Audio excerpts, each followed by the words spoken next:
say this with a deep sense of gratitude for every single person who got in this fight, every single person who tried on a new idea, every single person who just moved a little in their notion of what a president of the United States should look like. I will not be running for president in 2020, but I guarantee I will stay in the fight for the hardworking folks across this country who've gotten the short end of the stick over and over. That's been the fight of my life, and it will continue to be so. What guidance would you give to your supporters who don't know who to support now? Well, let's take a deep breath and spend a little time on that. We don't have to decide that this minute. And I wonder what your message would be to the women and girls who feel like we're left with two white men to decide between. I know. One of the hardest parts of this is all those pretty promises and all those little girls who are going to have to wait 4 more years. That's going to be hard. Senator, what do you think, Senator? Will you be making an endorsement today? We know that you spoke with both Joe Biden and Bernie Sanders yesterday. Not today. Not today. I need some space around this, and want to take a little time to think a little more.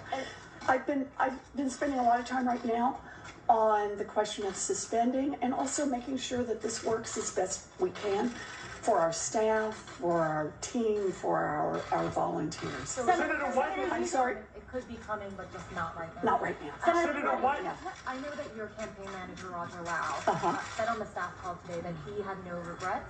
Do you feel the same way? Oh, I do. I have no regrets at all. This has been the honor of a lifetime. 10 years ago, I was teaching a few blocks from here and talking about what was broken in America and ideas for how to fix it. And pretty much nobody wanted to hear it. And I've had a chance to get out there and talk with millions of people. And we have ideas now that we talk about that we just weren't talking about even a year ago. A 2-cent wealth tax and universal child care that could be real. We could make it happen.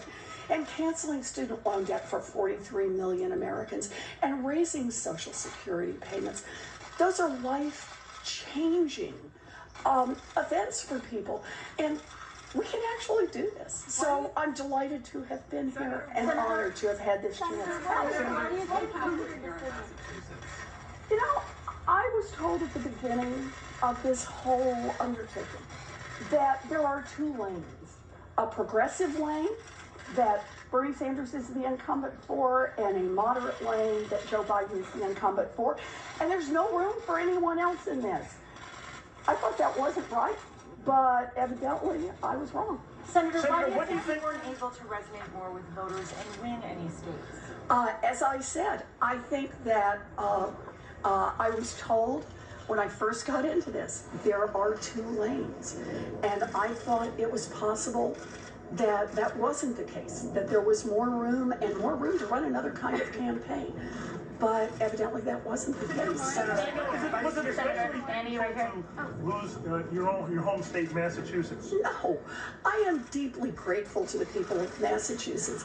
Look, back in 2012, they took a chance on someone who had never run for public office before.